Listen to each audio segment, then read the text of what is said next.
have spent this entire hour talking about how to raise a resilient child, but what about being a resilient parent? Just a few weeks ago, Surgeon General Vivek Murthy issued an advisory on the mental health of parents and caregivers. In it, he writes, over the past decade, parents have been consistently more likely to report experiencing high levels of stress compared to other adults in 2023.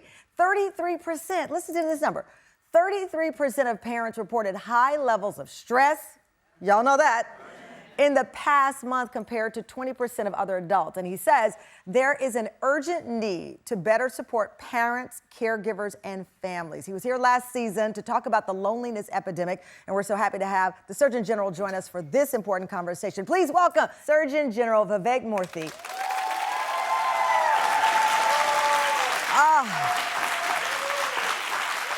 Thank you so much. As you heard me say, we've been talking about, how to raise a resilient child. I just dropped off my son for kindergarten. I felt nauseous.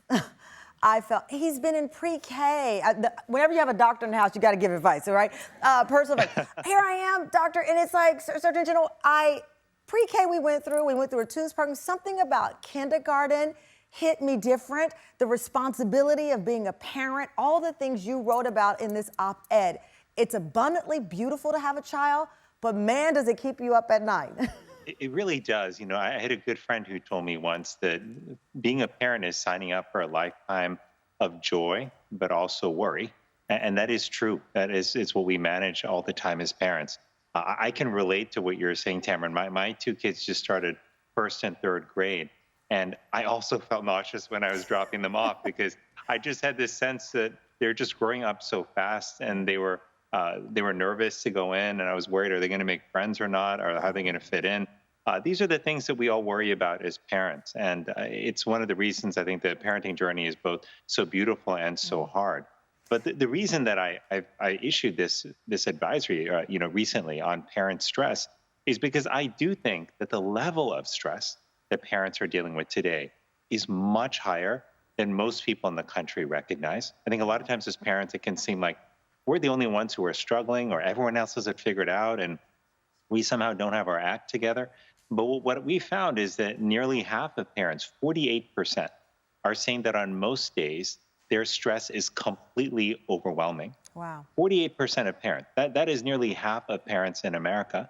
And there are real consequences of this. When we struggle with high levels of stress, it affects our physical health, it affects our mental health. And how parents do isn't just important for parents, it's important for their kids. Yeah. And how kids do is important for all of society. So this really needs to be a societal priority, addressing parental stress.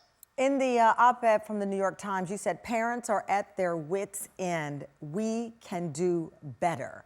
And you talk about your own daughter having a medical emergency and how it impacted you. But the part that sticks out to me is, you're saying we're at our wits' end and that we can do better. What can we do better? Well, I think to understand that, we got to understand why it is that we're so stressed right now, what's going on. There's a bunch of what I think of as the old factors, the things that have always been hard about parenting, which are still there. Parents have always worried about safety. They've worried about how to manage the difficulty of the teenage years. They've had to deal with a lot of sleepless nights, and you and I both know what that's like. That's hard. But there are new factors as well. Parents are now having to contend with managing social media and phones for their kids, which is incredibly stressful, and we see that and hear that from parents. They're also managing a loneliness epidemic, a mental health crisis that hits kids particularly hard. But I also think if you go beyond these issues, I think you also recognize that there are a couple other things going on. Parents are actually spending more time compared to a few decades ago, not just with work, but caring for their kid. Yeah. So more work at, childcare, more time at work means less time for you to recover, to recuperate, to rest, to spend time with friends. You're getting a lot of nods on that one, by the way. You can't see it. The whole chorus of nods to that one. Yeah, and I just think that, as parents, we suck it up, we deal with it. Whenever I talk to parents, they're not telling me their concerns, they're talking about their kids' concerns. We always put our kids first.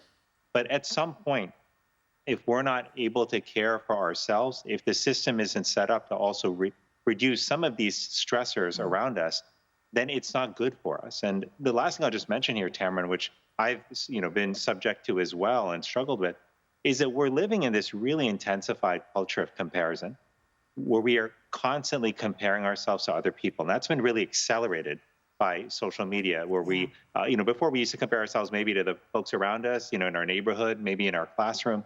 But now we're comparing ourselves to hundreds of faceless people that we see Yeah. online as well as the people we know. And that can leave parents constantly feeling like they're alone in their struggles and they're coming up short. Yeah.